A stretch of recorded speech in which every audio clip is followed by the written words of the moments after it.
All right, good afternoon, everyone. Thanks very much for being here.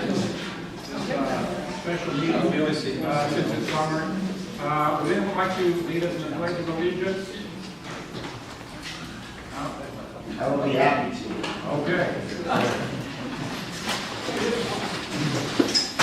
Ready, begin. I pledge allegiance to the flag of the United States of America and to the republic for which it stands, one nation, under God, indivisible, with liberty and justice for all.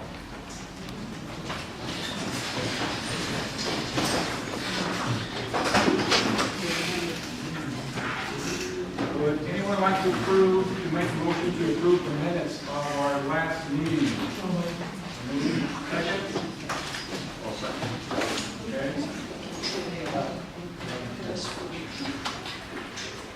All right, public comment. Would anyone like to make a public comment? No, we have a discussion. I'm learning, sorry. We have a discussion on the minutes. Does anybody have any corrections to the minutes?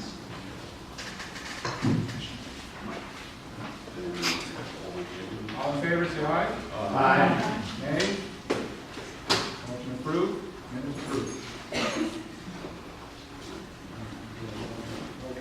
Now we go to public comment. Anyone like to address the Senate for public comment? Orly? Do I have to stand up? No. I just heard talk recently about voting of confidence for board trustees, and I'm wondering if the Senate has or is doing anything about it. For the past roughly 2 months, we've been voting to office, we've been looking into that issue. And we can address it one of two ways, whichever way the Senate itself, the body approves. One is we can, if you like, I can at the July 17th meeting, I can reread the vote of no confidence, or we can do nothing at the moment. And the reason for this is we're trying to get them to change their opinion regarding certain issues. And if we start off by what they might interpret as combative, they might be less reluctant to do so. So you got the pros and the cons, and whichever way the board would prefer, we can do it that way. I don't mind reading them. I was there. It was hard to understand, so I can see why we would like it to be read again. But at the same time, they might find it offensive. So that's the current position there. And are you talking about the vote of no confidence Right. against the administration? Are you talking about for the board trustees? Yes, the board Oh, I'm sorry. trustees. I apologize. I mean, you can reread it. Again, whichever way the board prefers, if they think it's beneficial, I'll do it. If they think it'll be detrimental to our goals, then I won't do it. But as far as the board of trustees vote, once again, I think it's pretty much the same. What do we stand to gain from it? And if the board, our position is if the majority of the Senate wants to take a vote, we'll do so. And I have no problem with that. We even have no problem with that. If we prefer to wait until the meeting, we had a meeting with President Rocha last week, and he stated that they being the board of trustees, are going to make a decision on the calendar on that day. On July 17th. On July 17th. In terms of background on this, Eduardo, and meetings, has the new Senate board met with the board of trustees? Have meetings tried to talk to them about issues? Not as a board ourselves. No, we have not yet. Because it seems like that might be the preliminary step to taking a vote here at conferences, to trying to talk to them. We're trying to set up meetings Yeah. right now. It just has not happened as of Yeah, yet, no. but that is one avenue that we will be approaching. I'm sorry. John Fraser? Thank you, President Cairo, members of the Senate. I'm actually the newly elected Associated Students President, and I wanted to address the Senate on the matter of the new proposed calendars very briefly. So I provided President Cairo with a legitimization for how you can add this item to your agenda today if you would like to consider it. So essentially, I'll just go over the, 4 actions I'd like for the Senate to consider. Any further on top of that may also be considered under the Brown Act exception that is listed. So the actions would be that the existing we'll consider formally requesting the following. So this is the Senate. That the existing shared governance calendar committee meet and review the administration's proposed calendars. Feedback must be finished by the date of the release of the board packet for the July 17th meeting. If this is proven to be infeasible, the committee should approve a timeline with specific benefits for extra time. Secondly, that the administration, specifically the executive committee, make all details of these calendars, which will be provided to members of the Board of Trustees, available to the existing shared governance calendar committee, and provide adequate resources to the calendar committee to have its concerns addressed. This should include compiling responses to questions posed by members. Third, that the existing shared governance calendar committee and stakeholders be provided an opportunity to have equivalent exposure to their positions at the meeting of the Board of Trustees in which the decision will be made, provided that the Board of Trustees, I didn't finish that sentence, my apologies. And fourthly, that the classified Senate, Academic Senate, Associated Students of Pasadena City College calls upon all stakeholders and members of the public to behave respectfully during deliberation or other forms of participation with all involved parties. There are several different reasons why I'm requesting you to do this now. However, the most compelling of these reasons is that we have a decision which is going to, for sure, impact the lives of everyone on this campus for the next year. If we look at what happened with the previous calendar, I don't want to point any fingers at this moment because I think we already know we've all pointed our fingers. However, at the same time, if we're the ones that are able to make this step forward to the Board of Trustees, to the Superintendent President, and give them essentially a way where we can start working towards good faith again, then we don't continue to perpetuate this downward cycle. There's an option for us to move towards the healthy college environment we know that this campus should be. And quite frankly, as minimal as this opportunity may be, the risks associated are really none. Right now, the way it stands is the Board of Trustees is most likely going to be approving a calendar with a trimester. I think that's inevitable. However, the conversation around the shared governance table should really be around how the process goes. I was not present at the college coordinating committee or the college council as some call it, when the new calendars were put on the table. However, I do know that these calendars were not really put through the shared governance process for requests. The only request that was really taken forward was the additional week. So the additional week of break was added to one of the options of the calendars. However, to me, that doesn't really signify a great review. We didn't manage to, as the calendar committee, review all of the calendars, rank them according to our preference, and we only didn't do that because we didn't want to give the Board of Trustees the option to consider other calendars. We wanted to say, winter is the calendar of shared governance. We have made that statement pretty loud and clear, and I think we can continue to make that statement that the winter is the calendar preferred by all the shared governance partners, while also mitigating the negative impacts that might potentially come with the trimester being implemented for the second year. So I do ask the Senate to please respectfully consider adding this item to your agenda. It would require a 2/3 vote of those present, or if less than 2/3 of the members of the body are here, the entirety of the Senate. So thank you very much for your time. Thank you. Any other public comment? Alice? Oh, pardon me, I just need to, don't mind, I have some speech. Okay, good afternoon, Academic Senate, members of the faculty. I actually have some information to share with you that just came through. You may or may not know. We filed a CPRA request with the Chancellor's Office for the correspondence between Dr. Bell and the Chancellor's Office regarding the extended spring to summer change. And I would like to share the most pertinent results with you, if that's okay. I would just like to remind you before I start with the first email that extended spring registration was on April 10th.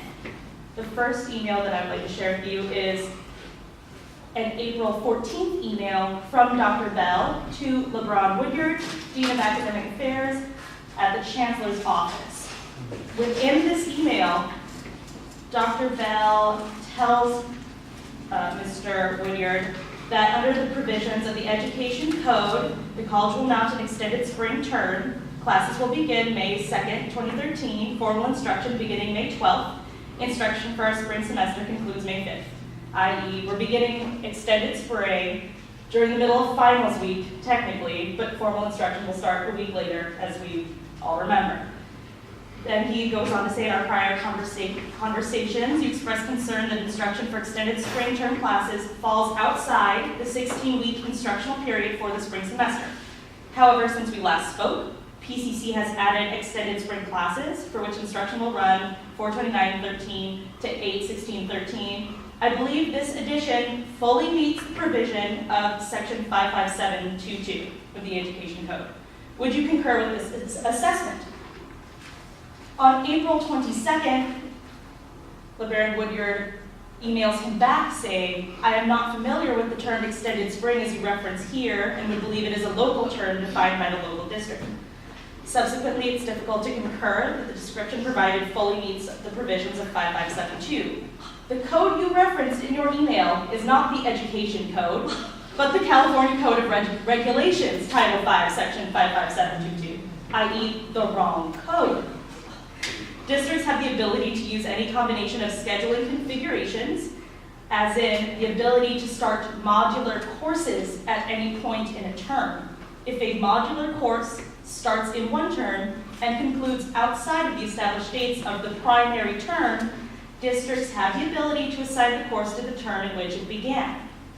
So, not only did Dr. Bell reference the wrong code, the code which he did reference actually says that the district may have modular courses within a same semester that possibly fall outside, as in those small 10-week courses that we tend to have in a fall or spring semester. If that should end outside of spring, you can still term that part of spring. Nowhere in this code, which he then proceeds to outline, which I won't read because it'll be too long, nowhere does it say you can have an entire intersession that starts within one session and extends weeks after the next session and then call that part of spring. This is April 22nd. We're already about to start the extended spring. On June 4th, from Robert Bell to Eric Skinner, who is a member, let's see what this is, Chancellor's Office, Deputy Chancellor, sorry, to Deputy Chancellor Eric Skinner, June 4th. This is to confirm that the Chancellor's Office has advised PCC that the courses we had previously coded as extended spring must be recoded as summer term classes in order to qualify for 2012-2013 apportionment. We have made this change. June 4th. On June 5th, I will not read all of the elements of the email, but basically Eric Skinner tells Bell that the Chancellor's Office would like an official email back with the elements where the district clarifies the district had incorrectly acted to extend the spring term without first receiving approval, as required under Title 5, Section 5572, indicate that the district will take steps to notify the board and community of this change, state that the courses that had been previously coded as extended spring would become summer, and if you like, you could note that the district has taken steps to make sure that students can transfer. So this is June 5th, the Chancellor's Office not only wants an official email, but tells the district that they should have been telling students, faculty, and staff this then. June 5th is when they should have told students. Robert Bell to Eric Skinner, June 19th. Thank you for your email of June 5th, 2013. This is to confirm that Pasadena City College has taken all necessary steps to address the Chancellor's Office's concerns with the extended spring term. I don't remember getting anything from them until June 20th, which is the same day that they finally replied to the Chancellor's Office actual email. The email that I believe was sent to everyone was the June 19th reply, in which Deputy Chancellor Skinner said, were you planning on sending an email specifically addressing the points in my earlier email from June 5th? On June 20th, the district finally replied to them. One of the points that I think is the most pertinent is on June 20th, the district said, the district has taken steps to notify the Board of Trustees, students, and the community. June 20th is the same day that the one mass email sent to notify students was sent. So June 5th June 20th, it's about 2 weeks later that students were notified. Not only is this unethical, because students could have at least started working on the transfer issues 2 weeks ahead of time. And as we all know, with transfer, with the bureaucracy of transferring, time is really like of the essence when you're dealing with these sorts of things. You have a lot of deadlines to meet.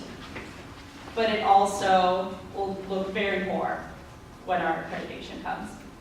As part of accreditation is planning, as well as notifying the community and students of changes. And sending emails in late April for an extended spring semester that supposedly had been ironed out in fall is poor planning. Thank you. Yes. Do you know how many students are still continuing to have a problem with their transfer currently, like listed today? Currently, right now, I don't know. We've only gotten one mass email. There's no flag on the home page. There have been no other attempts except for that one mass email. I know because I took extended spring, and I only received one email and nothing else. So there's no way of knowing how many students. So far, I believe the district has claimed that it was about, what was it, 113? The number kept changing versus 40, then 80. There was an email 113. today, actually, from the president's office that said of the 200, all are taken care of except for four. Only 4 are not taken care of? Well, They're they're still still, still they're supposed to get taken care of this week, so I don't know if you want to trust that or not, that's the numbers that came out today. Well, last week it was 183, now it's 200. No. Oh, I don't know. Yeah. Total number. And originally, we were told it was 41 students that we were involved by the administration. No, I was just going to quote the same email that the students have basically been taken care of. In our meeting last week, we were told there was 183, 182, and of those, all but 41 have been taken care of. And the teams have been created that will take care of those individuals. And the administration was quite happy putting a silver lining on things, saying that, despite the fact that we have these problems, actually it was a good thing. Let's paraphrase it. The reason is because we have these problems, we were able to dedicate all this time to get all these students transfer eligible. Had this problem time does not occur, many of them would have fallen through the crack, and thus would have been much less. So probably they're going to be, there will be a record number of transfers as a result of the great efforts by the team to get the students eligible for transfer. And it's been called by the administration, all these teams that worked so hard for about 2 weeks to get these students to transfer. They're calling it the Transfer Success Project. So that's the term that they're using for this. I don't know what you call it. It's a Transfer Success Project. Anyone else for the public comment? I just wanted to report out, because I was on the last minutes about the smoking policy and what's taking place. We had a campus-wide smoking survey that went out that everyone was invited to participate in. We had over 2,000 responses from students and staff and faculty. And I'll just be very brief that 61% of those who voted or registered an opinion wanted at least 100% smoke-free campus. So either one of 100% smoke-free, that's at least 100%. There are a couple of higher numbers that want tobacco-free as well, which is chewing tobacco.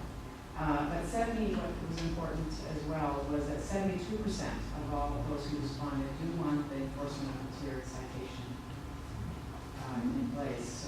We spoke to the students about it, and they actually, the students, they asked for it, is in support of this. And they asked that the first violation on the student's part have the option of enrolling in the cessation program, and then the fee would be waived on a first-time basis. So we took that into the proposal. So the Health and Safety Committee is meeting next week. We've already really done the work. We just have one more meeting. We're supposed to be meeting with the College Council on the 25th to propose the idea of a 100% smoke-free campus with tiered citations as an proposal. I don't know if the academic senate wants to discuss this on the 13th, at the next meeting, or if there's some concern, but there was academic representation on the health and safety committee. Joe, has there been any discussion about these new e-smoking devices, the inhalers? I can tell you that they are not FDA approved, and I can tell you that it isn't changing the norm if we continue to have those on campus. If we have people who are trying to quit smoking, it's going to be a trigger for them. They are vaporizing. Or would they be addressed in the policy?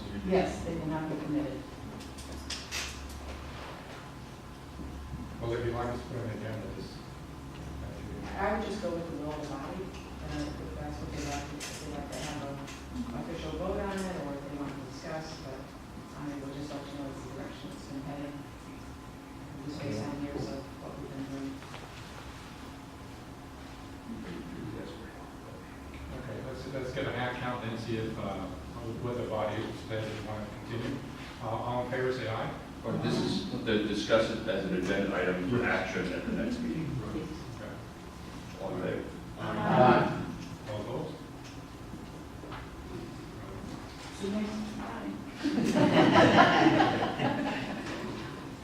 Okay, so then, the second item, John mentioned, I guess we can also take a vote now to see if we want to put on the agenda the issue presented by John Fraser regarding the calendar. Does anyone have any questions before we? Yeah, I want to know specifically what it is you Okay. want from the agenda. I mean, I've heard what you have to say, and I hear the issue, but what specifically are you asking? So the text of the agenda item, I'm just matching your guys' format, so I'm trying to put it in that context, is it would be the proposed 2013 to 2014 calendars. I use that specific wording because I don't know if it's a student calendar, a academic calendar, a new adjective calendar, so it's, I just really want to put on 2013, 2014, so we know what we're talking about. This is what I know regarding the calendars. There was the college council meeting. At the college council meeting, President Rocha presented 3 calendars. Somebody asked them where they came from. One came from the Sheriff Governance Committee, and the other one he didn't respond to. But at our meeting, we asked him this, and he said, so one is the Sheriff Governance by the Academic Senate that was already approved. The other 2, one is the one that currently is in place. That's the second. And the second, or the third, is we'll call it the new improved one based on the current calendar. So that's where those 3, where they came from. And the last 2 came from what he referred to as the executive committee. So 2 calendars had no winter intercession, they were 3 terms, they were slightly different. They came from the administration, and 1 calendar with winter intercession was from the calendar committee, and it was also approved by the academic senate. Right. And that would be that. Having seen that this campus council met and this is new information, I think we should put it on today's agenda. Okay. We need a 2/3 vote on that. So if all those going to put on today's agenda, signify by raising your hand. We'll do a hand count. 5, 6, 7, 8, 9, 10, 11, 12, 13, 14, 15. We have a majority, so it will be put on today's agenda. Just for the record, do we have 2/3 Oh, of our? yes, we do. Yes, we do. What was it? Right. We need, in order to have a quorum, we need 17. And I just wanted to make sure that wasn't discussed later. So Oh, right. please let it be reflected. All those opposed? Abstain? Okay, one abstention. How many were? 17.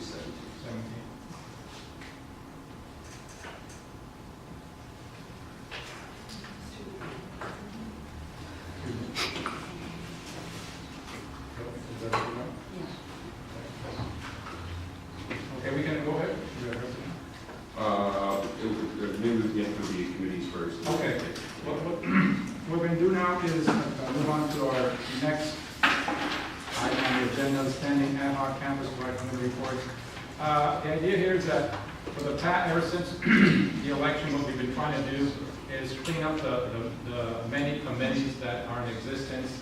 And as we've been finding out, there's people that are retired that are still in the committees, people that no longer desire to be in the committee, whether it be the chair or just a member. So we've been contacting the chairs and so that they can contact their members and verify if the committee is still active, it's not active, and what we'd like for them to do is on a regular basis have committees report to the academic senate in terms of when they last met and what type of action they've taken.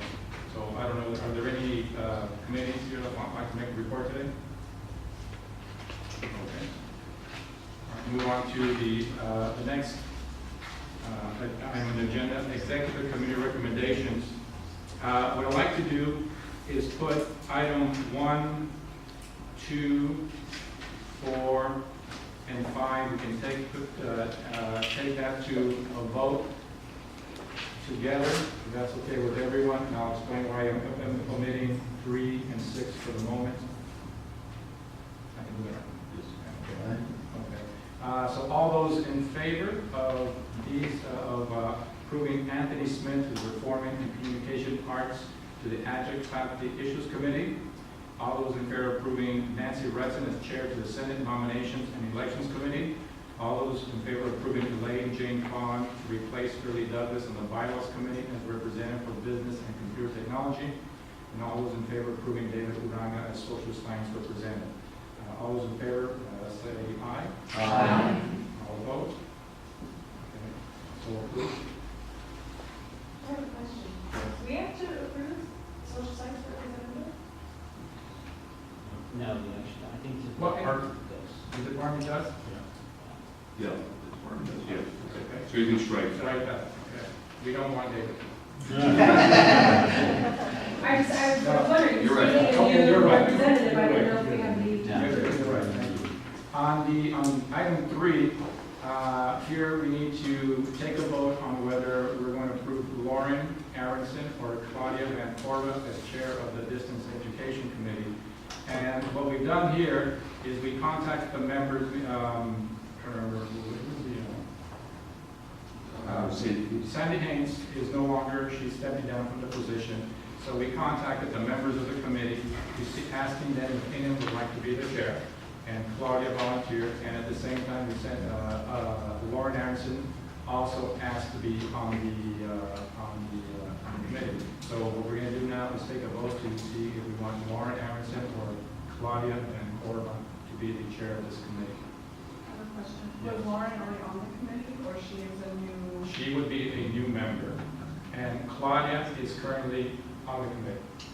How long is she new to? Is Claudia new too? Missy, okay.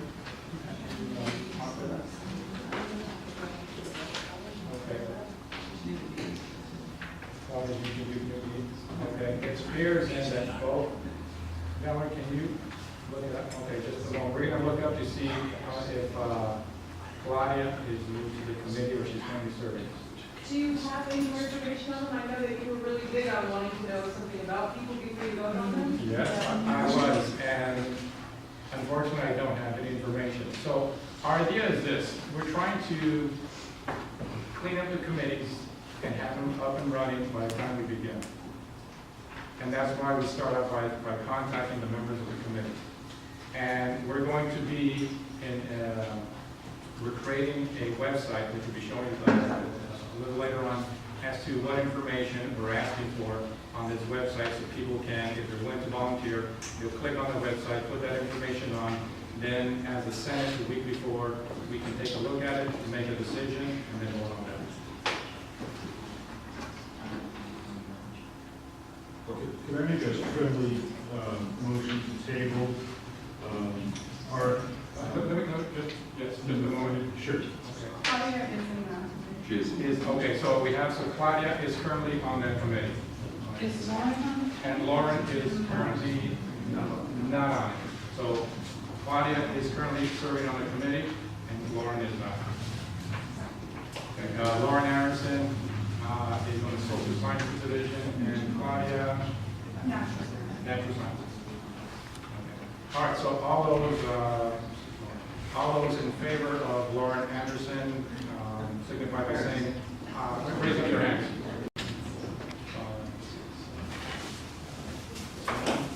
Okay, all those for Claudia v.entrepuertas, raise up your hand. Abstention? 1, 2, 3, 4, 5 abstentions. So I should have raised my hand. but- Okay.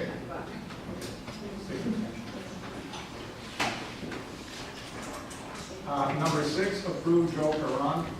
That's no longer necessary because he had been, I contacted Joe to see, he had contacted us to be on the summer faculty hiring committee. On that same day, we said we were looking for people for the human resources committee. We contacted Graciela Carangella, and so now he's on the committee, but we received an email stating that Joe Perron is unable to serve as the meeting dates and time conflicts with the schedule. So he's no longer, there's no need to approve him because he cannot serve. Does that make sense? So I was a part of this request, and the reason for this is that we flew a management position, 100% management position, new athletic director. And Joe being in a coach and being in the athletic department wanted to be able to be a part of that committee if that was put together. So we closed in July 25th. It's the fact they have the proper pool, et cetera. And the efforts of the administration, Dr. Bell as the standing athletic director, would like to put together a committee and make a selection, hopefully to be, have an athletic director put in place by September, the board meeting. I don't think we can make the August meeting, but don't know. So Joe came to me as a representative for our division and asked about the hiring committee, so I asked him to contact you. It brings question to, can anybody serve on the summer hiring committee other than the names that we put forth? So we just got to be careful and make sure we're on the agenda, and that's why we brought the name to you, and that's why Joe must definitely be a part of that committee. That hiring committee should that happen. So is that all clarified? Yeah. Our problem is this: is that we have a summer faculty hiring committee, and as positions have come up, we've had a very difficult time trying to fill them up. So even though people put their names on them for a variety of reasons, they've just not been able to volunteer. And then we had the name of Joe pop up, so that's why I was more than happy to set up Greg. We have a body, called him up, he said yes. But then, because as we see here, the dates conflict with the schedule. So what that means is that we now need 2 people to serve on the hiring committee for Human Resources Information Systems Coordinator, and that's the position that Joe cannot be on. So we're going to have to, last week we sent an email asking everyone on that committee, on the summer faculty hiring committee, to respond.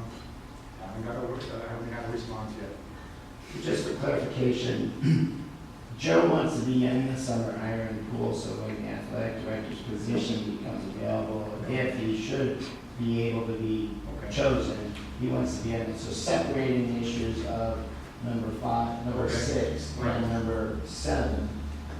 Yes. The reason, most likely, the reason he's not able to help that is because, like myself, I'm not going to volunteer for any of these other committees until this athletic director's position has been chosen. Once that committee's been chosen, and I'll throw that, as everyone knows, I'll throw that to help wherever we can.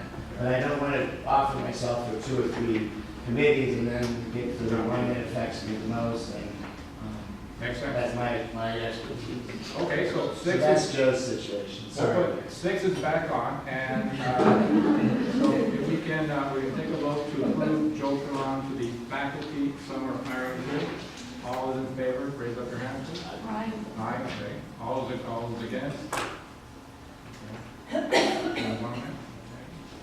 And then we'll omit 7, since that no longer exists. And then numbers 8 and 9, these 2 individuals have been appointed during the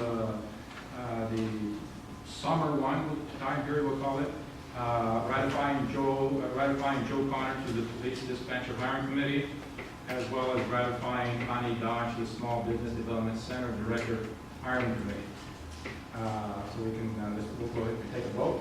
All those in favor say aye. Aye. Opposed?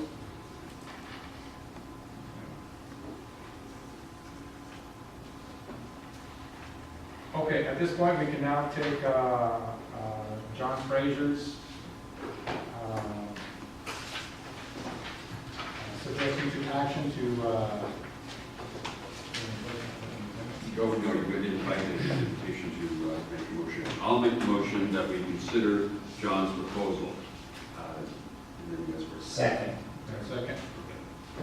Now, discussion, and discussion should be led by John. John, could you kind of give us a real brief, concise, what you would like us to do at the 17th meeting? Okay, so what I really want to see is, I feel like everyone has a lot of like that foreboding feeling about this 17th meeting, because we already know they're going to probably take action at this meeting. So by the 17th, I want the different shared government stakeholders to be able to say, we had a say, however small it may have been in all of these things. I want it so that the Board of Trustees has the opportunity to consider the winter. Now, I'm going to be trying to, I guess, meet with a couple of the trustees and try to talk to them essentially about where we are, but I feel like we had a lot of conversation last time. The faculty and the students were really on the same page about wanting to keep the winter, but at the same time, there really wasn't a unified argument. There was a unified argument against the process. And of course, it was entirely valid. The process was a huge mistake. However, we saw how the Board of Trustees reacted to that. Bill Thompson, who I would consider one of the more progressive members of the Board of Trustees, even was like asking, can we have some debate, please, on the merits of this? I feel like if we have the calendar committee, which is supposedly going to be specialized on the issue of the calendar, bring forward recommendations to the Board of Trustees from the different stakeholders, the Board of Trustees finally gets to hear what the stakeholders have to say. Now, if the Board of Trustees approves my recommendations to them, then we're going to be able to have a seat at the table. If we manage to get this seat at the table, we have the equal opportunity to expose our arguments to the trustees in a public forum.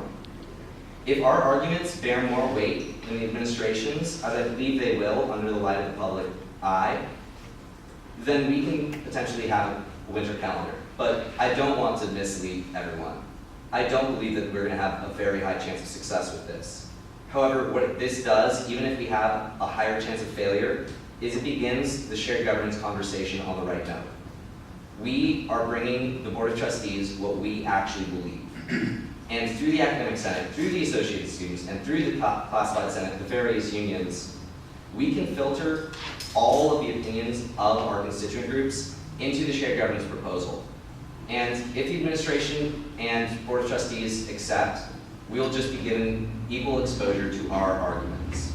So our arguments should be contrasted with the panel of experts that the administration brought last time. If everyone recalls the August 29th meeting where the calendar was approved, there was a panel of experts essentially assembled to answer all of the questions, to basically rebut any arguments against the trimester implementation. Clearly, everyone who was there was very upset with the way that this went, because there was no opportunity for people to respond. The Budget Resource Allocation Committee motion, which was to allocate the money out of Fund 41 into the winter in order to not replace it, wasn't even reported. So what we have is, I had to text the student trustee at the time to try to ask these questions. We didn't have a unified front, and I really believe that my proposals will actually begin to address that. So I do want to hear what the Senate has to say. I don't want to, I guess, like dominate this meeting, because it's your meeting. This is your guys' decision. The students that I represent, the Associated Students, have not voted on my proposals yet. However, I have brought them to the Classified Senate President, and the Classified Senate shall be, I guess, considering them as well on Wednesday. So I hope to hear from the Senate what you guys think. Maybe we can add something to this, take something from it. Terry? The primary reason in which I chose to bring this on as an item is because The Board of Trustees chose a calendar that they knew when the last academic senate meeting would be. We finish our term May 4th. We were going to stop meeting before that.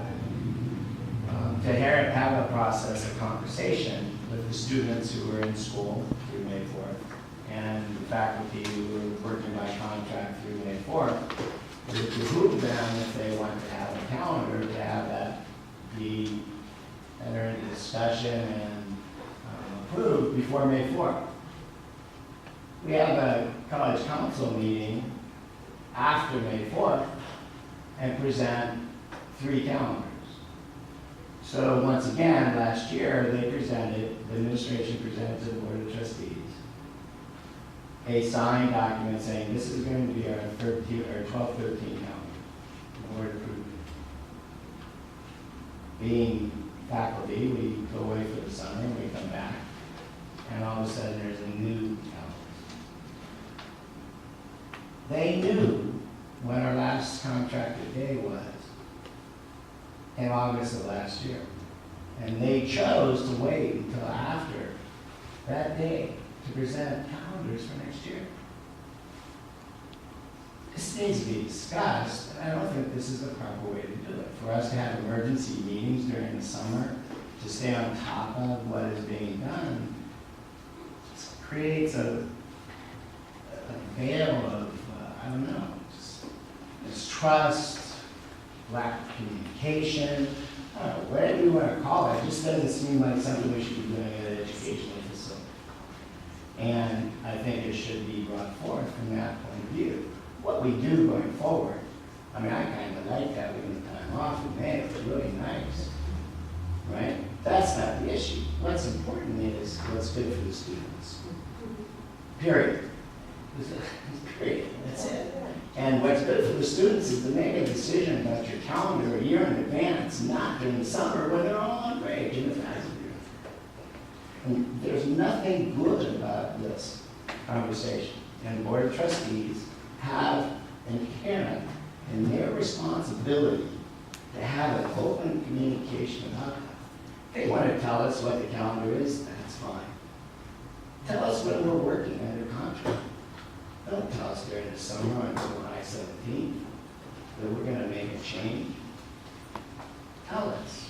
Open that conversation. If what's being suggested by our students will open that conversation, I personally am in favor. John, if I hear you correctly, what you're asking us to do is vote on a resolution asking the Board of Trustees to send the 3 calendars to the calendar committee for discussion and debate, and then report back to the Board of Trustees before their meeting on the 17th. Is that correct? So actually, what I'm asking is for the calendar committee the existing shared governance calendar committee to meet, Okay.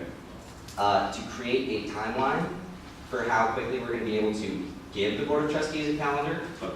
And if that's infeasible, then to basically specifically illustrate how more time can increase the ability for input in the decision.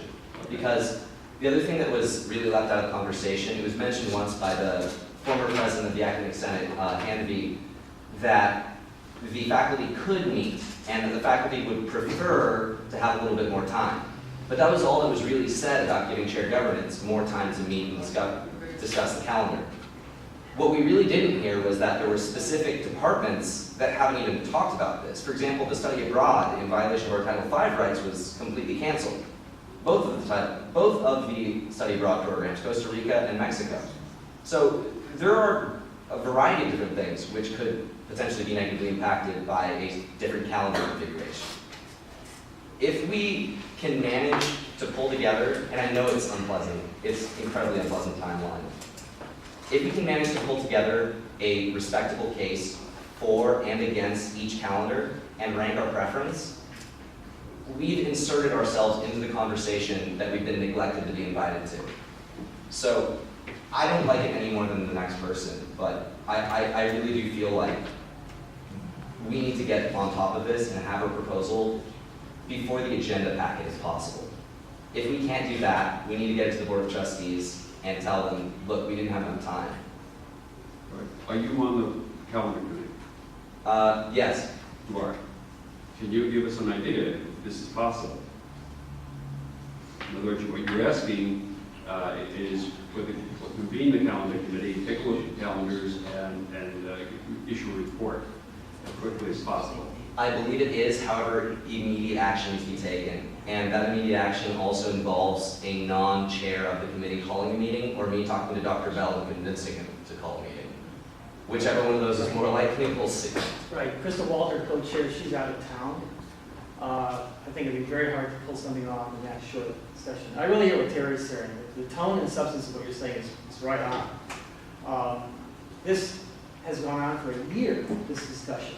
You should also know that August 26th, the first day of classes, we have a scheduled hearing with HERB that the cancellation of winter 2013 was a violation, a unilateral and illegal violation of a contract that we had all signed.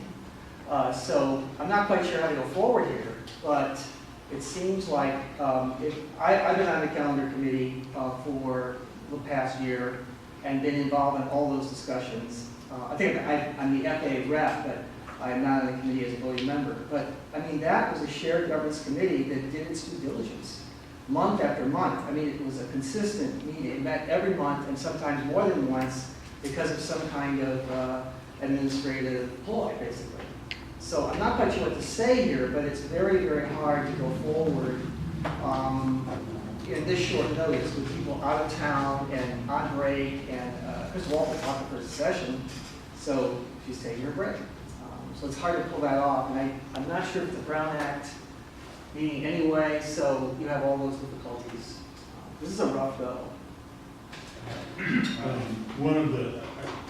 It's my expectation that the board is going to adopt a calendar that's never been vetted before, and that's the one with the 4-week break. And the reason for that is because the BCS bowl playoffs are going to take place for the first time this year. And so the first day of school would tend to be problematic in terms of accommodating the tournament. And so somebody highly placed in their administration wants to push the faculty, not for pedagogical reasons, not because it's good for students and faculty, but because it helps the tournament. Now, if we adopted a calendar with a winter intersection, those are small enough that there wouldn't be a big conflict traffic-wise on that first day of the winter intersection if it started a week earlier. But starting the entire school on the same day as the BCS playoff poll was generally considered by the police department, Pasadena, and other people to be problematic, and so they wanted to push it back a week. This is a calendar nobody's ever had a chance to look at. So I get the impression, John, it seems that we will not be able to get the calendar committee in place in time to look over everything. And then forward that suggestion to the Board of Trustees. Probably what we can do is, as a Senate, we can take a vote to make a recommendation to the Board of Trustees not to vote on that until the calendar committee looks at all three. The problem that I foresee with this is that would entail me making that statement during my report. Unfortunately, by the time I get to it, the Board of Trustees might have already voted upon that. We can make a comment in public comment. And the second thing is, I think they just need to be reminded that the calendar committee voted for a calendar with winter intercession. They looked at a calendar that did not have a winter intercession and voted for the one with winter intercession. And the academic senate also approved that. So they need to be reminded that through the shared governance process, that's what's happening. So what they're about to do, it completely, basically disregards the shared governance process of the school, which has been pretty much the norm over the last year and a half, but they need to be reminded of it because they keep acting like they don't know what we're talking about. The administration had plenty of opportunity to have input into the calendar, but they canceled meetings at last minute and arbitrarily. And I hesitate for, I mean, public comment, obviously, but I hesitate for us to give any legitimacy to the calendar that's just improvised in violation of shared governance. Right.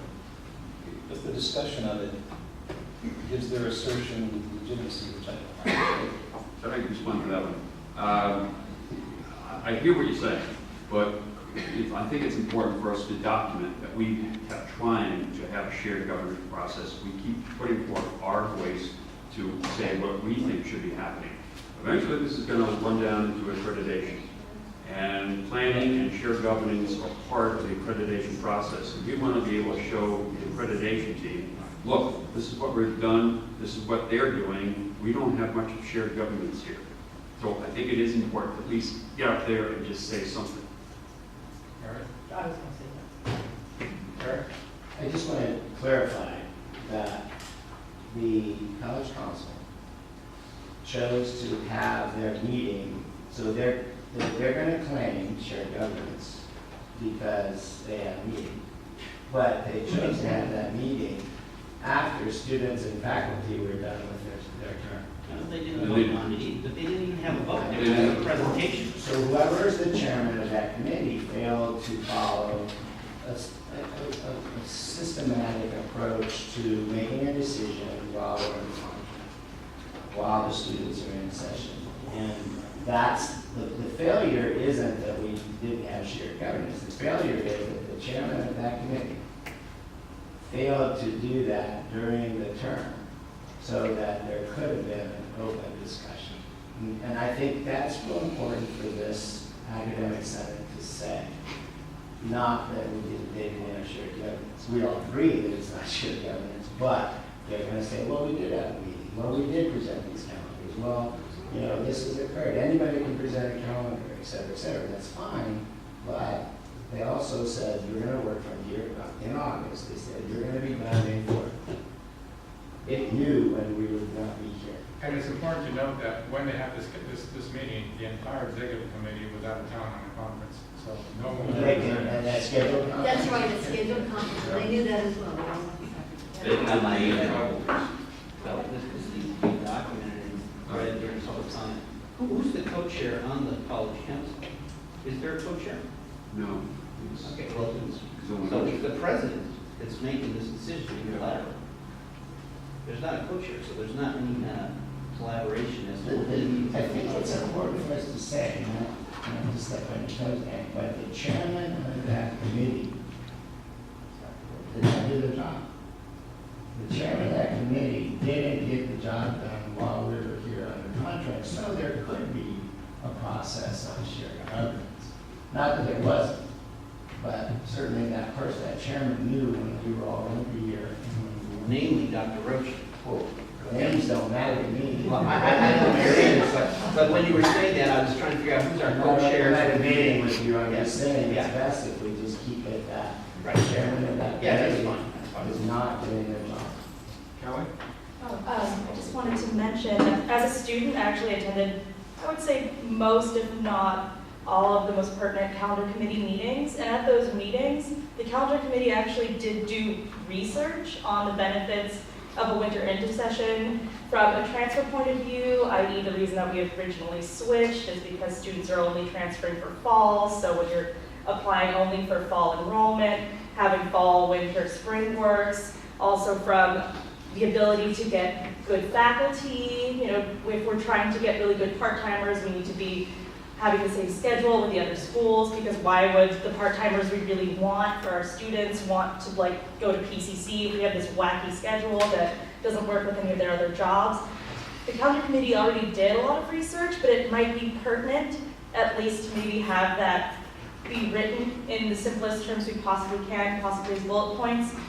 Maybe not even necessarily for the board, because at this juncture, half the time they don't want to listen to us, but at this point, what we need to do more is to reach out to the community, and at the very least, we can give this to various newspapers, the Star News, the Sun, the San Gabriel Tribune, the different newspapers, because at this point, I feel like we're kind of playing into their game of only talking about shared governance, and we're not even talking about all of the reasons that winter are good for the school and for students. So that's something I would like to propose or suggest to occur. I read it, it's gone around in that little blog, the Chancellor's website actually offers all the information, and when I was researching information about the Carnegie Hour, that I came across the success rate for Pasadena City College, and I was like really almost shocked at the time about how well our students do during winter intersession, because some of those success rates were at 91%. And I think that maybe we should document that and take that to the board meeting on 17. With the winter. Pardon? With the winter. That success rate with the winter. Yes, in the winter. With just winter. I mean, I have a science background, so my ears perk up when you say research and evidence. And I would love for there to be some report that's presented to faculty, because you cite really great reasons, but I can give you two as a counter argument not to have winter. One is that students with jobs are more likely to get hired during a 4-month summer than 2 very short intersessions. And 2, I know at least 3 or 4 of my students who were able to get internships in the summer for science internships because they begin in June, where normally they would be in school and they'd have to forego those opportunities. So for me, like personally, to make a decision, I would love to have not bullet pointed research or evidence, but like fully like cited, where did you look for that kind of stuff. And I would say also too, for your argument for the winter, that's, I believe that, because generally I think that's a different population of student that we get during the winter. So I think that those are like the really committed kids that are like in it. Why we should be supporting them. Sure. Kathleen? I think we have 2 separate issues that we have to kind of keep straight. One is we're upset that shared governance has been completely ignored, and then the other is, do we want the winter calendar or not? And I think that we all agree that, you know, we're unhappy that shared governance was ignored, but I don't think that we all agree on whether we should have winter or not. I know that my faculty members that I represent don't all agree on that. But you know, I think you have to be careful about saying we all want winter versus we all think shared governance was violated. Kelly? Oh, I forgot one more piece of pertinent information. I also attended the last BRAC meeting that happened.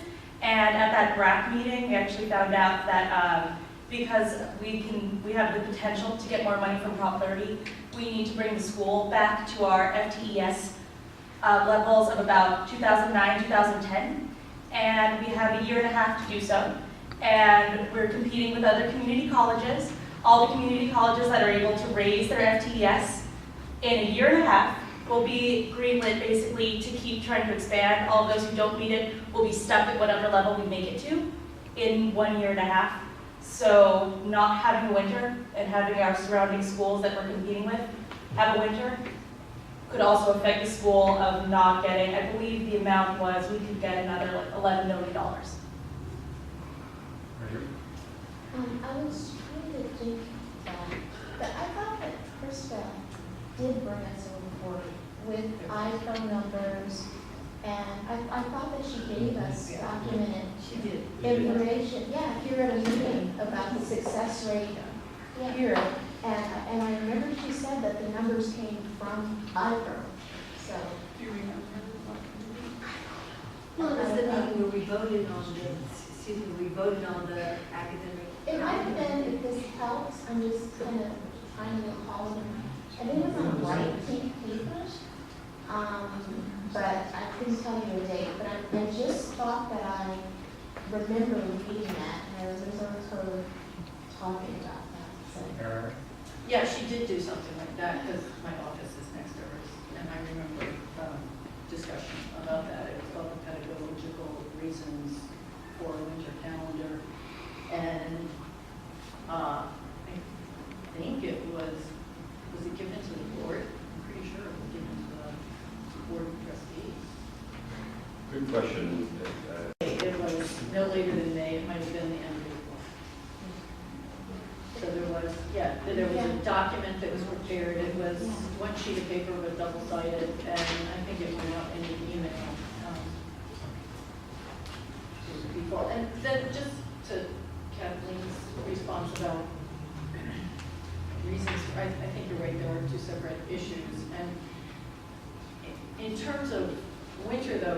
me, it's, it's maybe, I think we have to be careful, and I think you probably meant this, but when we say whether we want winter or not, really what we have to talk about is, does having winter benefit the students? And if we are agreed that having winter benefits the students, then I would imagine we would be in support of that. But, when we say we, I think it sounds like, I mean, for me personally, actually, not having winter was okay, but I think we want to look at it what it does for the students. Well, I agree, and I would like, if they're going to impose this calendar that they're suggesting, the administration, I'd like some proof that it is. That it does benefit the students. Whatever convince me it is, and I'm happy. Yeah, whatever calendar. Well, recall it all began under the rubric of, it's a budget problem. Right. Somewhere along the way, it managed to be morphed into an education issue. Kathy, you bring up a very good point, and I have heard arguments in favor of the tri-district system. The reason I'm in favor of the winter decision is that the students seem overwhelmingly in favor of it. The student board voted unanimously for it. All the students' feedback that we're getting seems to be they really want that winter decision. That's why I'm in favor. Well, I'm personally in favor of winter a lot, but I can see that, you had some reasons, Valerie, why you thought maybe it wasn't good, and I know some of my people in my division think it's better without it. So I just mean, as a faculty, I don't even know what the vote would be for the faculty. But I do think most faculty members would say, what's in the best interest of students? If you can prove to me, and that's what Valerie was saying, prove to me what's in the best interest of students, that's what I want. But you were saying that what's happening is that we're conflating the issue. Yeah. We're conflating the issue of shared governance and not being kind of properly followed. That's one issue. And the calendar is another issue. So we actually have two issues. But in terms of the calendar for the Senate, didn't we vote on, we've already voted on the calendar. So now, we're focusing on the issue of shared governance. But there's been a third calendar created that was never seen by the shared governance calendar committee nor seen by the Senate. So that would be a shared governance issue? That or would- calendar? well, that- That's what, That's the issue. And that's based I primarily was on, just wondering if anybody from Academic Senate would have the opportunity at that meeting on the 17th to remind the board that everyone has voted already on the calendar, that this is the one that they voted on. I can do that during my report. I will do it. Plus, anybody can do it in public comment. and maybe reminding them of the problem that we're going to have with accreditation, and if they've been watching the trend on people who are getting warnings and things like that, a lot of them have been for shared governance. So if we are concerned about our accreditation, then we've got to kind of be concerned about our shared governance, and a lack of following shared governance is going to impact our accreditation. And that might be something that makes the board want to, right, and stand up and kind of listen, because if they're supporting something that puts us on warning. Is there, and this is a naive question, but I know that part of the reason that they don't want to bring winter back in is because then they have to admit that they really messed up last year.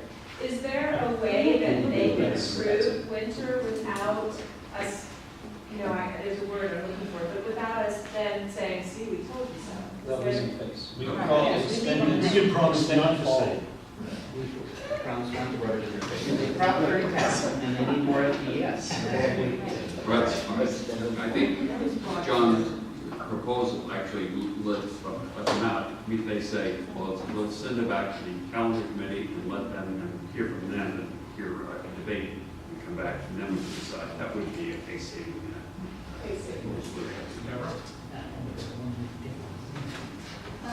My concern is that by protracting this issue, there's a lot of other stuff that isn't should be, perhaps, that is very important to the shared governance of this college.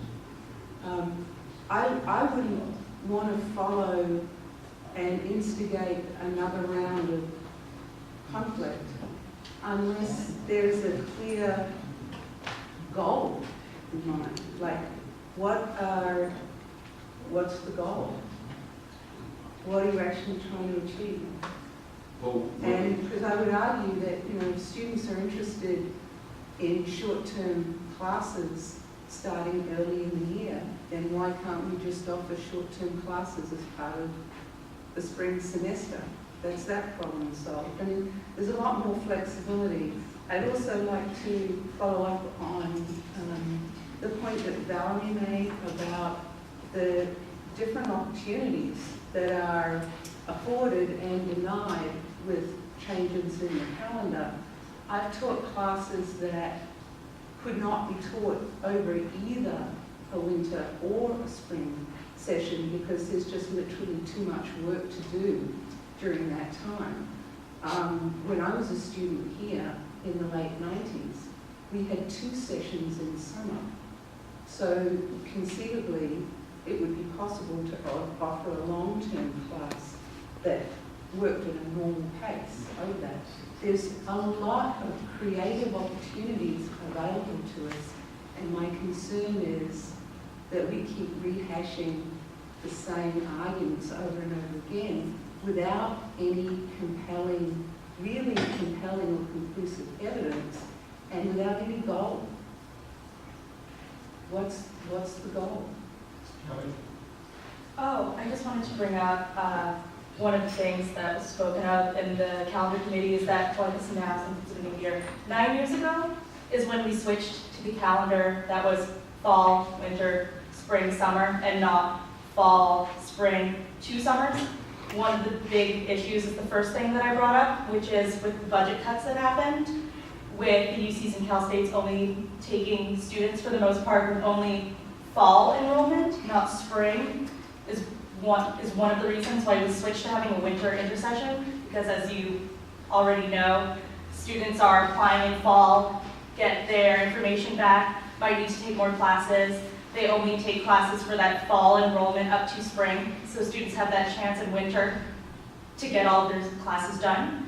Secondly, that second summer session tended to be under-enrolled because 2 6-week sessions back-to-back is exhausting. As a student who's actually just took extended spring and is taking summer, I am telling you I feel really burnt out, and I don't even have issues with my academic stuff. I have a good GPA, and if I'm burnt out, I'm pretty sure a lot of other students are burnt out, and the evidence at that time was that it was under-enrolled. May I also point, and if anyone has the actual numbers, I believe this summer was actually under-enrolled. Classes had to be, or was it extended spring that was under-enrolled? I'm sorry, extended spring was under-enrolled because it did not meet, usually our summer session is attended by a lot of high school students. The high school students, who are real go-getters, want to get started to take our summer.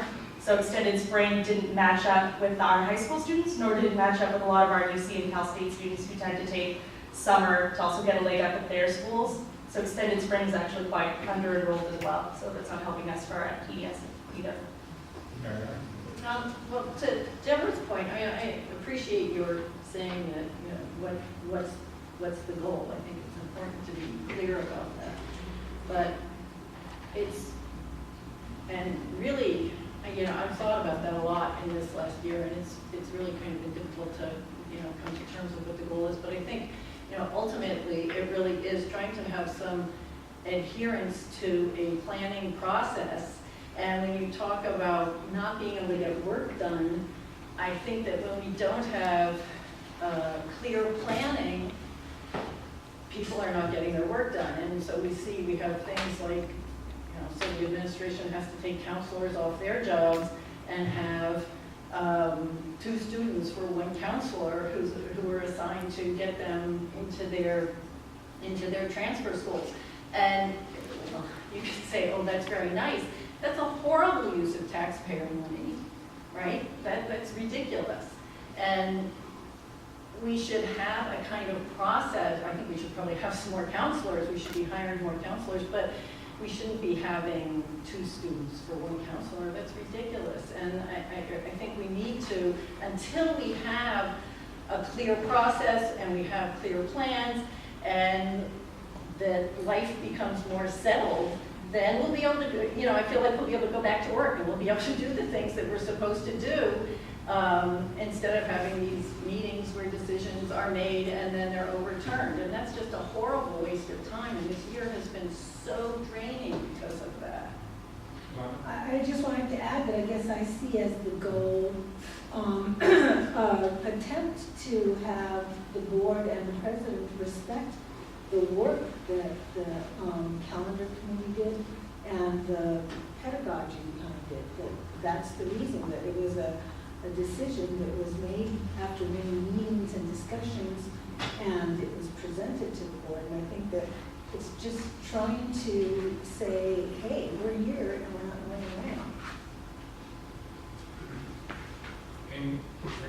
around. One question, has it been discussed here all the issues that happened with financial aid as a result of changing extended spring back to summer 1? In case people here don't know, so as a result of creating this extended spring, some students got more apportionment from the federal government in terms of financial aid, and they already got that money. But when they switched it back to summer 1, the federal government asked for that money back. So the school is scrambling around trying to figure out how many students were affected. And luckily, the students are going to be held harmless, but the school's going to have to pay that money back now. So. And that was revealed at the grant meeting, was it not? Yes. Do you know how much money that involved? I asked that question, and the answer was minimal, especially when you compare it. It's going to be minimal, especially compared with our large budget. So you can look at it as a $110 million budget, and we spent $80,000. It's minimal. So the numbers weren't there. He was not able to provide us with a date as to when that information. But Bob Miller did agree to bring somebody in to give us a lesson as to how to read the budget. It's very big, so that once we know how to read it, we don't have to be asking, because we can just go ahead and look at it. So we're going to be classic, we're going to be educated. I also recall that he said, Bob Miller said that they were actually hiring a financial consultant to come in and to kind of discuss these various problems about what to do with this money that they have to get back to the federal government. So he wanted to assure us that they had hired an independent financial advisor who was going to come in and sort these things out. I really shouldn't say anything, but right now, the numbers look about $800,000, rough estimate. It won't be a hard transition, and I'm speaking out of turn. You should actually be hearing from Kim. But the transition won't be that hard. It's going to actually take a lot of man hours, but what we have to do is flip those numbers from extended spring to summer. And once it's been deemed summer, the only thing I can see that possibly could happen is that those monies have already been received for summer, which they normally don't get paid for summer due to the fact that we do not pay Pell during the summer. And that's what we're talking about. So there might be an adjustment that's made for the spring term. By the way, I'm Tony Smith, and I'm with Financial Aid. And I've been there for 13 years, and I'm actually working under Kim Moss directly in regards to community relations when it comes down to financial aid. So the final numbers are not there, but right now projected, we're looking at about $800,000. Now, I've heard rumors. Now, you know, rumors are like opinions. Okay. So if it is covered, I guess foundations might cover the cost. I don't know. That's a rumor. Okay, do not put my name on it. That's a rumor. But I don't see the kind of contact too. And I hope he's not pointing up this way. But I don't think it's going to be as big of a problem as we're making it out to be from the financial aid part section. So we're working on that right now, flipping this extended summer to extended spring to summer. Maybe, that's hypothetical. Okay. Thank you very much for that added detail. So I just kind of want to review pretty quickly. The proposal I have spoken is entirely conditional. It doesn't require for the calendar committee to meet, it asks for it to meet. If the calendar committee does meet and manages to come forward with a timeline, then we have a plan of action. We know what we're going to do. It's not so much we have a complaint about shared governance and we have a complaint about the winter. It's we have the opportunity to say that it costs a winter and a half to screw up again. So that's really what the numbers are saying right now. And that's just on the financial aid component of this. If we look at the other different problems where we're looking at the extra registration time and the fiasco that was, the threats to these enrollment staff's life during this process, there's quite a few reasons why we can put on the table that we do like the winter. However, we're not going to really get that opportunity unless we start coming forward with constructive suggestions. Another thing I'd say is, based on this, I think we should recommend an earlier calendar approval date. I think that should be mandatory, that we should commit ourselves to approving a calendar before the week before it's due. The next thing is, at this point, I appreciate that there's a lot of concerns about this, and quite frankly, I don't think there's anyone as upset as I am with this entire situation, but at this point, it doesn't matter who failed. We need to start working on who can fix this problem. And who can fix this problem but us? We know where the problems are because we've been talking about them. We know that we have the opportunity to fix this. Now, the problem is that we have a week now. We have a week to get things into the Board of Trustees. If they manage to look at our proposal and realize, wait a second, there's some validity to these points, they may give us more time. But we need to get as much done as we possibly can. Next is, I would actually recommend that the Academic Senate, on top of my proposal, also formally recommend to add more time to this calendar consideration process, because it does sound like that is the will of the body. And if you guys formalize that with a motion, it'll be a lot more clear to the Board of Trustees where the Senate is. The next thing is, I heard actually from Senator Foster some points for the trimester. I think those are excellent. We need those. If we have a completely academically honest analysis of the three calendars, we're doing what we can for student success. It's not a matter of who wins. It's a matter of trying to do the best thing by the students, by the faculty, and by the staff. If we have the opportunity to shape the conversation, and if we have a week and a half to do it, let's show that we can. The rumors of shared governance are that it is slow and that it is ineffective. If we manage to be fast and effective, can you imagine how A, scared they're going to be, and B, how much good we can actually do for the college campus, the college community. We can do amazing things if we really set our minds to it. And the professors here are very well renowned. We have the opportunity to bring to them all of the information we've gotten from all the professors through campus, and we can do this now and redefine the conversation. Yeah, I believe I've said enough already, so thank you very much for your time, and I really appreciate the feedback I've gotten so far. Any further comment? I just want to say, Deborah said some things that really kind of, I think they some of them got dismissed and some of them I think were quite important. I want to keep arguing the shared governance part also, but the board is sick and tired of hearing about winter, and I think that's all we care about is winter. And so I think when we keep going back to, no, but we want winter, no, but we want winter, it's like the little kid that keeps saying, no, but I want it, no, but I want it. I really think that we need to focus on something that Marion said that I thought was really good, which is we need better planning. That's really what it's about. We need better planning. Everything our administration does is reactionary.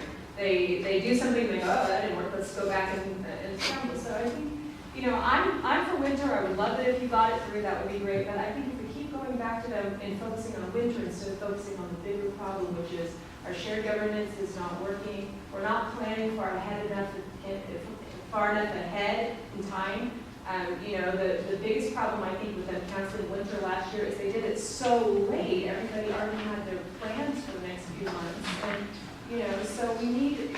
So I'm a little against having us ask them for more time on the calendar, because whatever the calendar is going to be, I wanted to get it decided. I want to know my plans for next, you know, January and March and May and all that. So, I don't know, not making a real point other than, I think she has some really valid points that if the kids just focusing on winter, we're gonna, lose them. My apologies, Professor Power, but I actually addressed her point very quickly. Okay, thank you. So I had everything addressed except what we want. So I believe that's actually the most important point, unfortunately. So I'll try to be brief. What do we want? Clearly, there are two problems. You guys have distinguished this. There's the problem that we have a calendar that's not working for us, and we have a process to get that calendar that's not working for us. So what's been happening is we've been very upset at the administration and how they're dealing with this. I'm under the distinct impression right now that the administration doesn't even know how they've done this wrong. They're either incompetent or malevolent. There are really those two assumptions at this point. The malevolent assumption is the one I am trying to avoid at all costs. If we manage to come forward, define a conversation, and show them how to do it, then we have trained them to do it right. So if we can manage to get a week-and-a-half timeline with clear and specific goals, a timeline outlined, bring it forward to the board, and show them, look, we've taken this into our own hands. We've decided to bring you a recommendation in as quick a time as possible. We're working around impossible circumstances to get you this information. Then we basically looked at both of the problems and brought forward constructive solutions. And that's what the trustees are really looking for. They're done hearing about shared governance being wrong. They're looking for how do we fix it. They're done with hearing that we want a winter. They're looking for why. They're looking for data. And they're looking for a comparison between the winter and the trimester. And now the trimester with a week in between. So I guess that's really something to consider is those two things are two things we have very big problems with, and those are also two things that are addressed by this.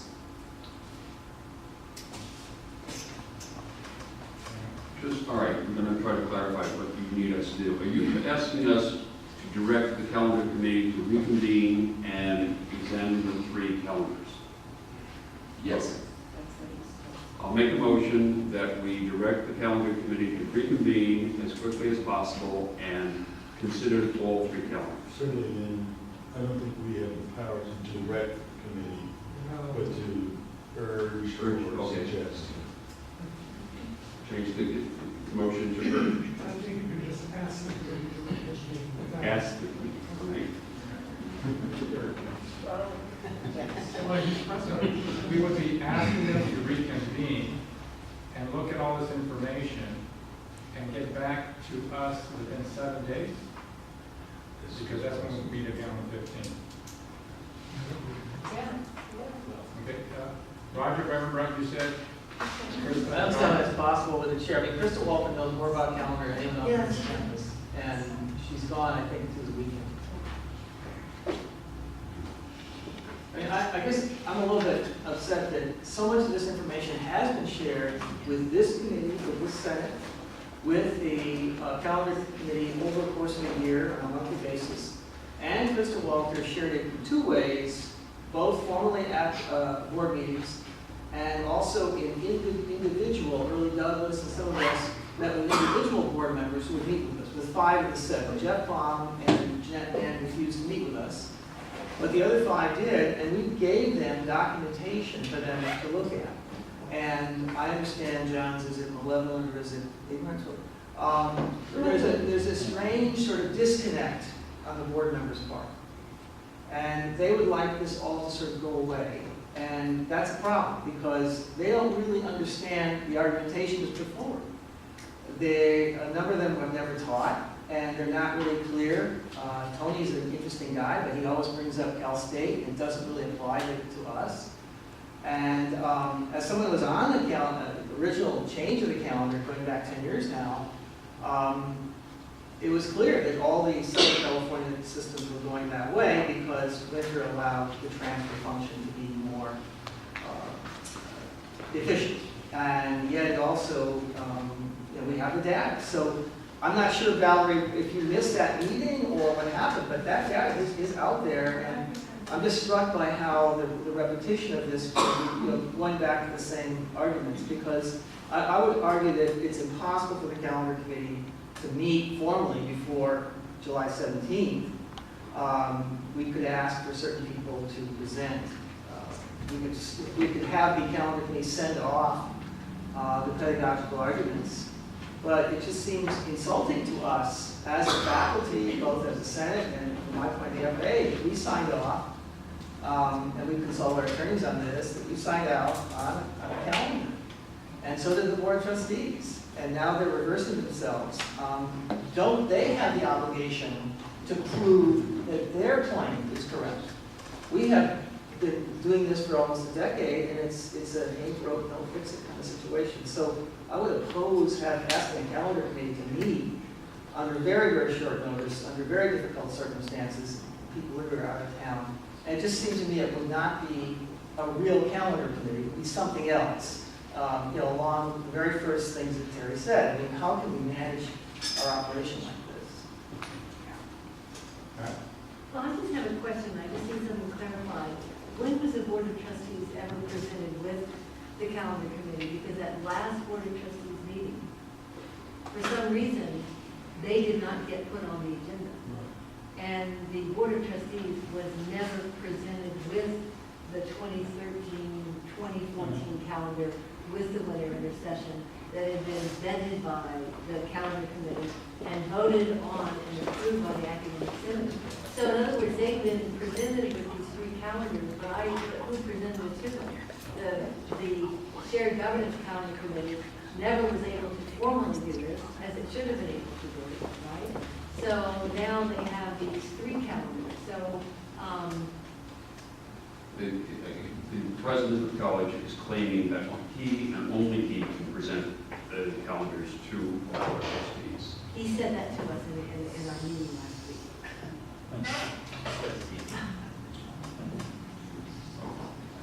So he presented it.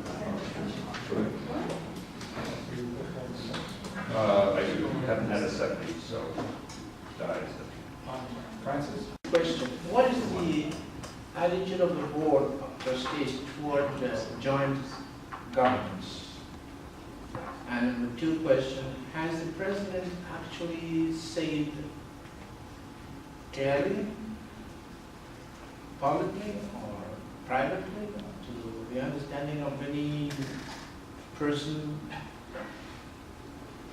that he is not in favor of joint governance, or he doesn't know about it?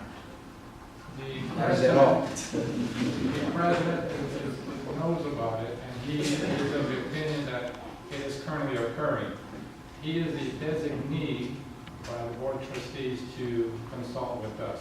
So whatever information we present, we don't talk to the Board of Trustees and tell them directly. Instead, we go to the president of the college, inform him of our decision, and then he will inform the Board of Trustees. Your Honor? So it is true then that he is the only one that can present a calendar to the No, board? that's what he's claiming. That's what he's claiming. So is that true or We not? haven't found that yet. We're looking. We're trying. Unfortunately, the Board of Trustees is going along on this. Well, so he can, so then how does he think that that constitutes shared governance? Well, if you go back to the retreat in 2010, when he came here, 6 months after he came here, 3 months after he came here, he told the board, it's in the minutes, that he sees shared governance as a collegial process by which he gets input from everybody and he makes the final decision. So he can get input from the students, the staff, and the faculty that they want one calendar. He wants another one. Okay, he presented it, so what he considers going through shared governance is taking it, presenting his information to these meetings, and then deciding if everybody else wants one thing, he wants something else. It's been through shared governance because he's presented his information, and now he's taking to the board what he believes is in the best interest So of the he student. doesn't even present what the committees? No. He can or he doesn't have to. So I did read the minutes. I've presented them at different meetings. He clearly says that. May I ask a follow-up question? From that interpretation of joint governance, Was it ever in discussion or in an agreement arise as to what his interpretation really meant regarding joint governance? No, there's nothing right. I mean, there is a right, there's many. Do we, There is something do we know? We have the policy on shared governance. The shared governance says if we're supposed to mutually agree on issues related to 10+1, and if we don't mutually agree, it reverts back to the status quo. In other words, you can't make a change. Now, the way he gets around that is he claims everything like the calendar, realignment, Carnegie Hour is not part of 10+1. 10+1 talks about academic issues, curriculum, and he's claiming that it doesn't fall into any of those 10+1s. We disagree.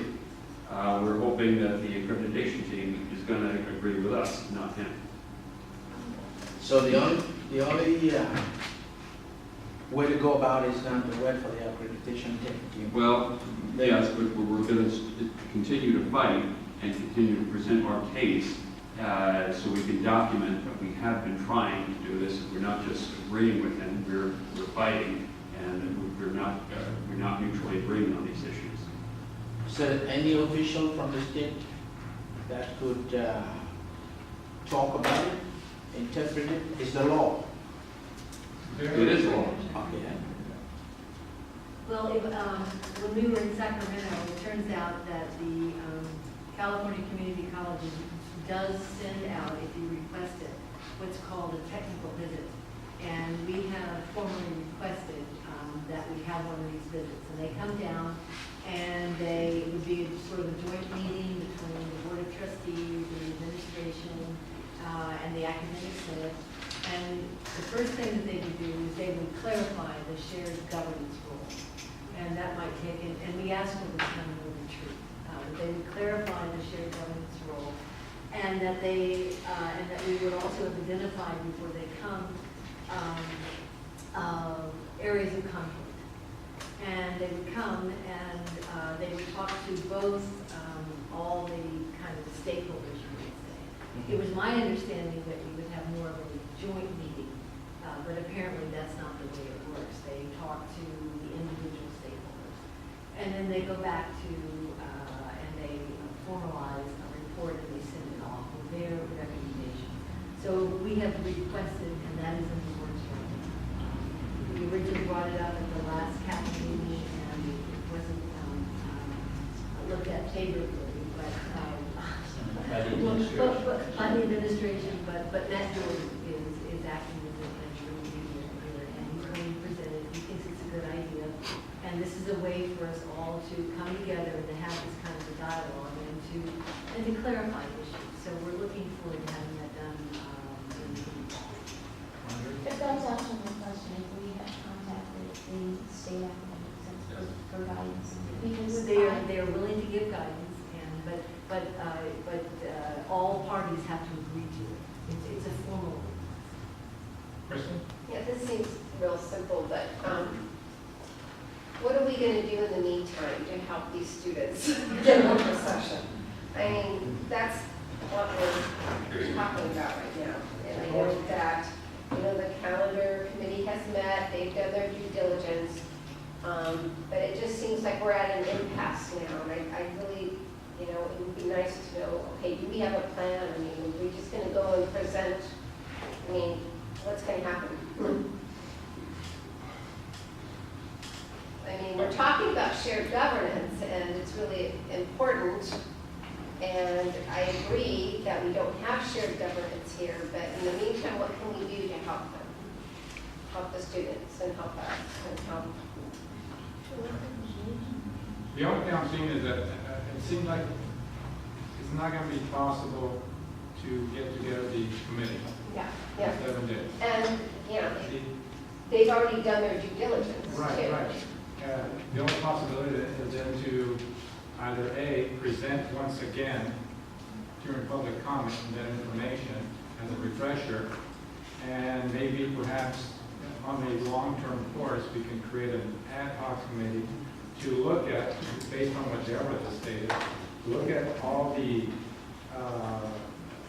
benefits of these calendars and see which one's more beneficial to students. Haven't we done that though?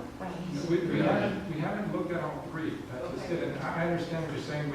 By looking at the other two, we give them a certain amount of legibility, but if we don't, if we do, we're able to say these are the benefits and the pros and cons of each one. And that might strengthen our cause down the road. But between now and July 17th, I don't have a better answer. I don't know if there's somebody here that was on the calendar, but they had to have looked at one that's almost identical to one of those other three. I mean, They did. They looked at two of them. They did, the third one is slightly different. okay, but whatever the arguments are for the two, it has to still apply. So even when we were talking about asking them to get together, I thought, wow, how hard they worked on that. They came up with this, and you're asking them to kind of go look at it again. It seems like they've already probably processed all the facts they're going to process. Does the academic senate have the right to ask for something to be put on the agenda? Because with public comment, the problem is you just get started and they cut it off. They say they want to hear you, but their 3 minutes is their We've been looking at the various codes and have not come across that yet. Okay. Not that it's not there, but we haven't found it. I'm looking at the minutes from the April 15th meeting, and on page 7, in the middle, it says emergency motion calendar 2013, 2014, and provided. So I think this is a really nice summary of the extensive discussion that we had at that meeting. And I wondered if during public comment, you could just reiterate that on this date, the Senate had discussed this issue, that we were presented with the calendar that had the winter session, and that we approved, that we, the academic senate, approved it. I just think perhaps if we remind them, I'm probably too realistic. I don't think it has a chance, but again, as many have said, I think we just want to go on record, and we've already done this work. We've done all of that discussion. I just think it would be nice to remind them that this was our position. So, what you're saying is that do you want someone from the Senate as a whole, or do you want someone from the executive committee? Well, you all have to go to that meeting anyway, right? We're there. It's fine. All right. We can do something else. We can actually propose a letter reiterating why we think the calendar that we approved is the best, and why we think they should vote for it. Send that out now before their meeting. And then we can also show up. But if we show up and we start presenting during public comment, it helps to have a lot of people in the audience in support. So anybody who can please show up, we would really, really appreciate it. Rather having the same people as they find. Can I just make a comment? And that last Board of Trustees meeting, when supposedly the calendar committee was going to present its calendar, and also the voting of confidence in the Senate was going to be presented, practically no one came. No one. Faculty. And faculty. Yes. And so if we're going to meet as a body and we're going to make all these suggestions, the truth is, we're happy to do this, but everybody else has to come. Any further discussion? Okay, I'm wondering if it may be impossible for the calendar committee to meet, but you might, it won't hurt to ask. If maybe, we're just assuming that there aren't enough people. I know Mr. Strong, there might be. So maybe you can ask, and maybe they can't meet, if they could just do like a summary or something.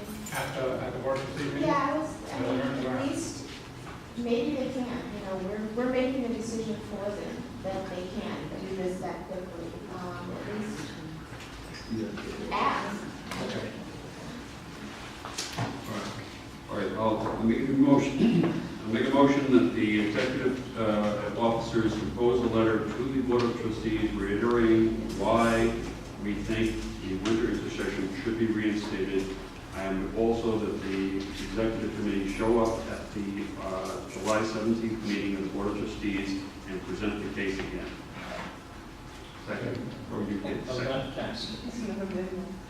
We have a second. All right, second. Discussion. Discussion? And discuss, could the letter also ask to have it put on the agenda for that meeting? No, okay. You have to. Yeah, we can ask that. We can, separately, we can ask to put that on the agenda. As a separate issue. Deborah? So you want to specifically address this to the winter issue and not shared governance issue? Well, I think that the July 17th meeting, the pressing issue is the winter intercession. That's when they're supposed to make the decision. Shared governance, we can wait a little while, but we will bring it up, yes. But if we put it on the agenda, then we don't need to read the public comment. Right. It may or may not be on the public comment. Oh, so now I'm confused. Aren't these three versions of the calendar going to be voted on by the Board of Trustees on July 17th? Yeah. So it is already an agenda item. Why do we have to ask for it to be put on the agenda? We could ask that the academic senate, yes, make our presentation why we think the winter intercession. Because the calendar that we approve is not one of the three. Yes, It is one of the three. Yeah, but I don't even think they're gonna see three. I think he's gonna bring one for them to vote on, whether want this or not. It could go to consent item too. Right, we don't know. He said that he would be presenting all three. Oh, he did? He did. He will be presenting all three. Going back to the sheriff governance thing, as you read that letter, I really like one of the things stated in there is, in the interest of shared governance, because this was already voted on by the calendar committee, as another reason we support it. If you want to go into the reasons of why we want the calendar committee, that's fine, but I really think the big point needs to be made that we're saying, because it was already decided on shared governance, and that's what the focus should be. And that's what we're planning. I would support that idea because the problem arises from the fact that the president decided to ignore shared governance. And number two, or maybe not ignore, had already imposed the idea on everybody that he was the ultimate decider, the main decider as to what shared governance means. And it will be his voice as opposed to any other. Maybe it would be very, very important to address that, to seek to understand what the board understands about shared governance compared to what the president understands, compared to what we understand. Because this is a kind of a mixture of understandings. We are not in the same boat. I'll just echo what Catherine says to make sure that they understand that what was presented to the College Council was after our approval of this and after our contract period of time. And so these have come forward and therefore we... I guess I want to say our team, by conflating this. And I think if we learn a lesson from, because remember when we were talking about things before and they said, well, the problem is that the union wants, they keep conflating things so they can shape the argument to make us look as though we're greedy and we just want other things. I think if we mentioned that, and this calendar went through the process of shared governance, but I don't know that we necessarily want to fight the two fights together. I think that we need to, because shared governance isn't just the calendar, it's a series of things that we need to address. But if we keep kind of conflating things, I don't think that we can really get the focus on the key issue in terms of shared governance. I think we keep losing it because it keeps getting lost in all the noise of all the other things that we're discussing. That's just me. The other thing is if we think back to when Stephanie Clinton came, there was a PowerPoint, and they were talking about where ACCJC, where the trend is, and doing management for accreditation. It was planning and shared governance. That's two things that we're talking. The calendar is planning. This is shared governance. If we can kind of say, here's the issue with shared governance, and this is what we need to be concerned with in terms of accreditation. That's one issue. The calendars, this is what we want to do for students, we're finding that this is best for students. So I think that maybe if we separate them, we might get more a conflict, maybe, or we might get them to focus on a little bit more, because I do think that now we're kind of, calendar, let's just go with it. And so we're losing all the other stuff that's accompanying what we're talking about when we talk about the calendar. Well, I think this July 17th meeting, we're going to concentrate on the calendar, mentioning that it's part of shared governance, but shared governance will be something we'll be working on this year. Good.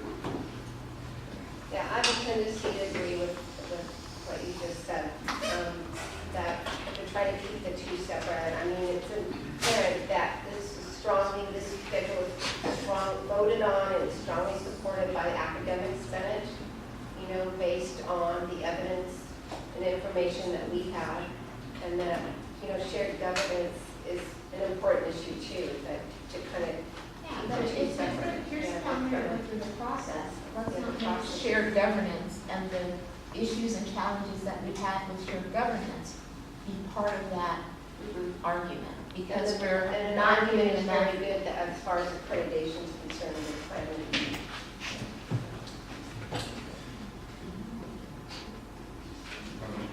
Yes, the discussion is over.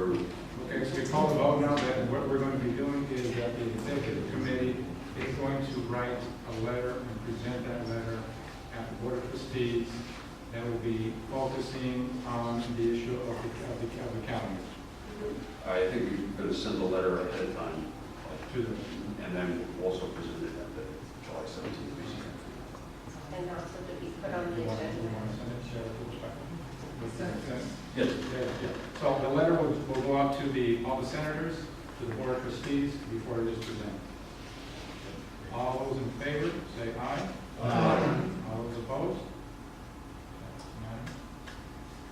Okay. Yes, for abstentions. Oh, I'm sorry, excuse me, abstentions? No, okay, no abstentions, I'm sorry. But then you asked to be put on the agenda too. Right. All right, so, report from the executive committee. So first of all, I want to thank everyone for showing up here. Again, our idea is to try to hammer out as many non-controversial items as possible. I know that I was one of those that said, why are you doing this during the summer when the faculty is in here? And so there is that idea that something is up. So we try to do to take as much action as possible with issues that would not be perceived in such light. Second, as you noticed, there are no linen. We decided not to do so because, as it was told us, it's about $128 roughly per session.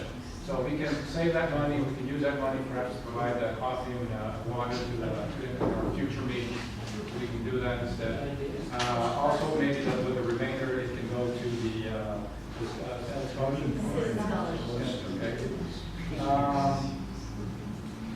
so we went to Sacramento. It was maybe about 4 weeks ago. That was very informative, as you learned, as we saw regarding the technical assistance that we can provide, and that's very important.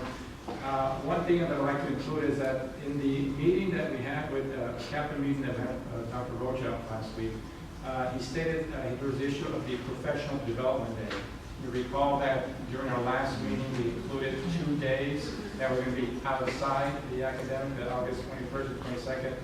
What he is looking to do, first of all, he's supportive of this, but it turns out he's supportive because he likes to spend a couple hours, maybe half a day, to have the faculty trained in regards to what we call the lone gunman situation. So he wants the faculty to receive some type of security training so that we can identify students that we might view as potential dangers, how we can react to these. So this is, my perspective, this is why he is in favor of this, so he can put his agenda onto professional development. And 2 other things. One is I'd like to remind everyone of our September 7th meeting. We're going to hold it. Usually we hold our retreat prior to the semester starting. This one we're going to meet that first weekend of the semester. Hopefully we'll have a larger attendance. And our goal here is to try to educate all of us as much as possible in regards to Robert's Rules of Order, the 10+1. Many of us are new, and we feel that if we have this retreat and we pass out all this information, we can be better prepared for our meetings. At the same time, discuss how we want to hold our meetings. What we did find out is there are various ways to hold these meetings. So as a whole, we can decide how we would like to conduct our meetings throughout the year. And this way, there's no need to make any changes. And if there is any changes, again, it won't be misconstrued as an ulterior motive. So hopefully everyone can be there on the 7th. And that's all for my report.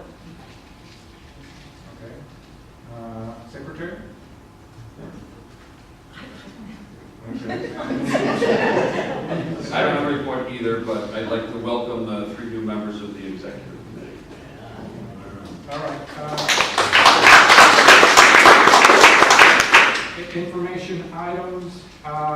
First item is looking at the rotation of BRAC. What we're going to try to do is we're seeing that the current academic senate representative has been there for roughly about 2.5 years, and we're going to be taking names to see if anyone would like to be the co-chair for the BRAC committee. So if you're interested, please let us know, and then perhaps at our next meeting we can take a vote on that. The Academic Senate Calendar Committee. We voted at last meeting to form the calendar committee, and again we're taking names. So if anyone is interested in participating, we're going to send out an email if anyone's interested for that. And finally, the faculty committee volunteer information. This is what I was. Valerie was going to help us out, but we overextend ourselves. The idea here is to go to the Academic Senate website where it says committees. You'll be clicking on that, and then it'll show the academic Senate committees and hiring, volunteering for the hiring committee. So if you were to, say for example, right now there is the, where was that? Okay. Okay. We have a demonstration.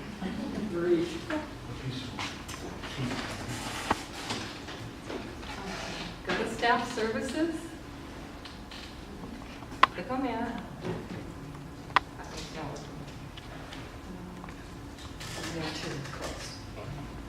I'm sorry.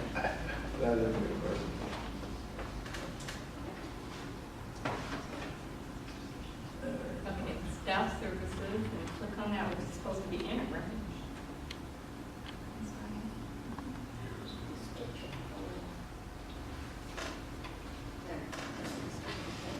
Oh, it's these two.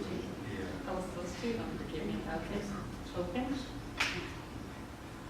Go to Academic Senate. Open.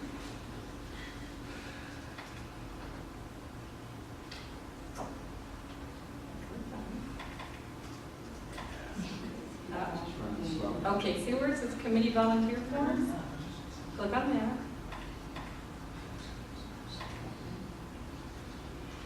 Okay, the current hiring committee, that's, if you click on that. Right now we just have one. Click on select. Sorry, do that. Okay, there's one committee, hiring committee. That's Human resources information. Yeah, that one will open up when you click on it. I don't know why it's not doing it now. But, okay, so I'm going to go back.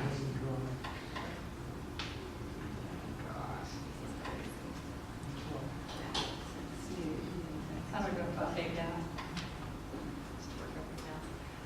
This week, we're going to add Senate committees to this one, to this tab. Senate committee volunteer. We don't have committee names in here right now, but I want to work with Dave and he's the web developer. And when you click on this tab, so like they'll probably have like bylaws committee, other committees, and what you're going to do is input your information. Okay,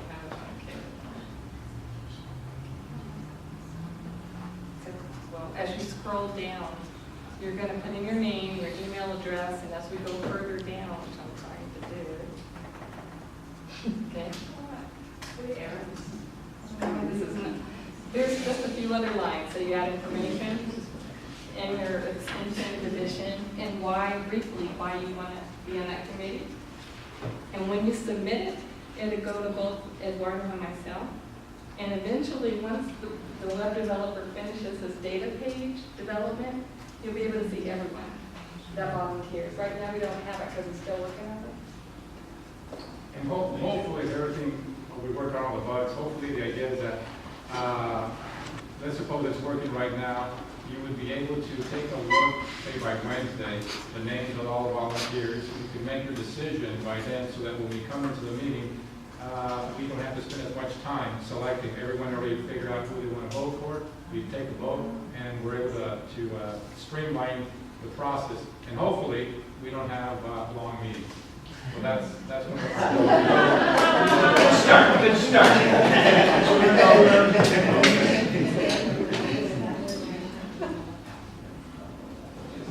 Okay, yeah, Julie's going to send out a confirmation email once it's up and running. Once it's up and running, and also how to do it. All right, next item, standing commission items, PCC, the FA report, anything? I can give it real quickly. First of all, congratulations to the new Senate executive group. And we've talked informally, the FA, that we haven't put it in stone, but we really are interested in working more closely with the Senate leadership and with the associate students in more formal ways. And those conversations are informal but very productive at this point. And we see no conflict of interest, that we have two broad common concerns. One is shared governance, and the other is student access and student success. And so that everything the FA attempts to negotiate will have those two principles as its guidelines, at least from an informal point of view. We have not written that down, but we want to thank the Senate and the associate students, talking with John informally, that we've already begun those discussions, and so hopefully they will bear fruit. The FA has been invited to go back into negotiations with the district this Friday, July 12th, at 1 o'clock in the afternoon. And that's somewhat unusual. Usually, having gone through fact-finding, then often a district will impose, or there will be movement towards some kind of job action. I was just on the phone with a K-12 district union steward, and she was saying how in her area they got completely clobbered on fact-finding, and the school in their area is going to be cutting. They're going to have more furlough days. They're going to have cuts in pay and so forth. So fact-finding is one of those things that generally does not go well for unions. Our particular fact-finding was sort of mixed, but certainly much to be desired. Now, we feel that the reason the college invited us back, at least, and others on the union board, Danny and Rod and others might, is that there has been a tremendous groundswell from you all, from the campus community. People are very upset with what's been going on. And so they can't just impose unilaterally without a little more attempt at discussion or maybe real negotiation. The number two thing is that this is probably the best budget year in Sacramento in a decade. Enormous amounts of money coming to us if we properly manage our FTEs. And so, generally speaking, they can't really say they don't have money. That is all of that is gone. A lot has happened since the Prop 30 elections. So we're cautiously optimistic, and we will see where those go. We've been hearing reports, we're getting calls about the Chronos system and the glitches and the problems with that, and so we're monitoring that very closely. People are talking about, particularly in counseling, and I'm not sure about librarians, the kind of time clock system that we feel is a work condition violation, and so we'll be pursuing that and monitoring that. We're also concerned that the college right now has unilaterally said that they're going to change the part-time pay for fall and spring and full-time overload, and that we negotiated, it is in the contract, equal payments over the course of an entire semester, or something we've had for about 7 or 8 years. And equal payments allow people to budget. It also allows people to check their paychecks.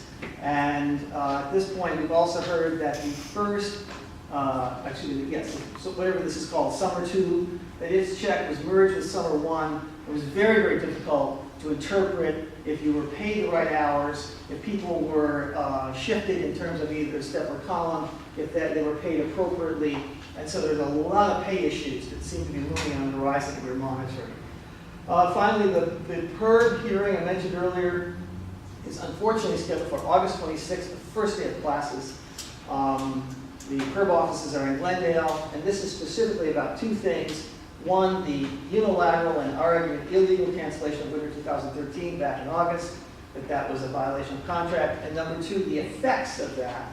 And some people have already talked about, particularly part-timers were really affected. So from a factory association point of view, a lot of part-timers lost money because they simply couldn't work full-time or part-time at PCC and then do a summer or winter load somewhere else. So the effects as well as the actual loss of winter itself. So this is we have a lot of things that are at play, but I really am excited because I must say that the college has been inspiring, very inspiring in the way people have stood up, the way people have articulated and been in a conversation in ways that I haven't seen ever before. And in that regard, I guess we have to thank Mark for that. He certainly developed a common position. So thank you very much.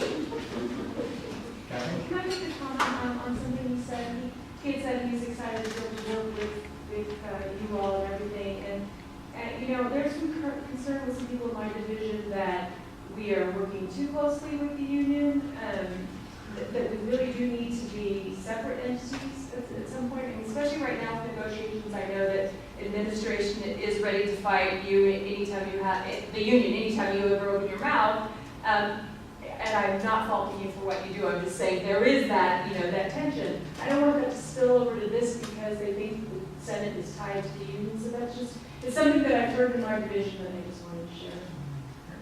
We've also been made aware of that, and we as a team have decided that our focus is pedagogical, academic, strictly. Even though we aren't members of the union, that's work conditions we are going to concern ourselves strictly with that. The FACCC report, Deborah? Is that a question that could be discussed during the technical visit, perhaps? The relationship between the union and the academic senate? Sure, absolutely. I'd like to see that on the agenda. Okay.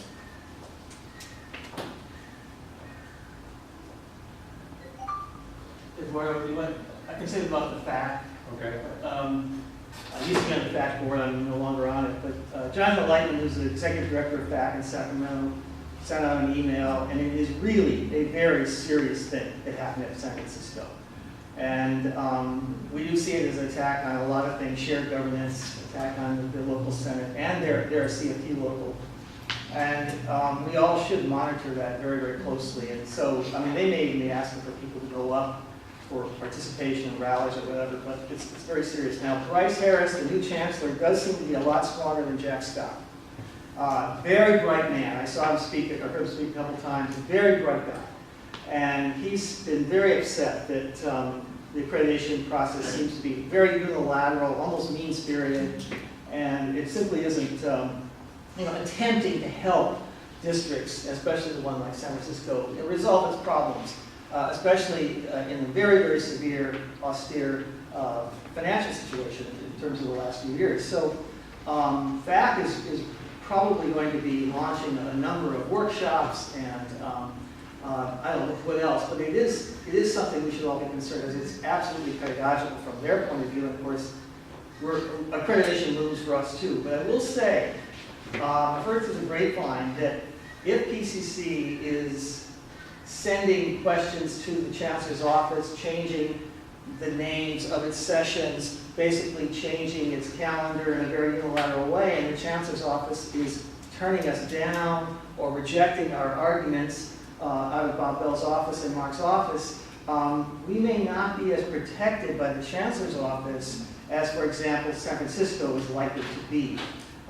We've been making a lot of mistakes here in this, and we should be careful that, in fact, the chancellor's office may turn a blind eye if the accreditation people go after us. So that looms on our horizon as well. adjunct items to report? Nothing to report. Good. I'd just like to add one thing. As far as what we've done, accomplished so far this summer, one of the issues that we came across is that by the time we finished our last academic year, we were under the impression that there was a lot of division, a lot of stress amongst us. And we want to eliminate or lower that as much as possible. So if you have any suggestions for us as to how we can help accomplish this, by all means let us know. If you have any items you want to put in the agenda, we will do every effort to make sure your items are put in the agenda. Just keep in mind, it might mean for long meetings, but we will not unilaterally decide not to put anyone's request on the agenda. If you want to discuss something, we will put it on there. So thank you very much once again for everyone showing, for being here, and being adjourned.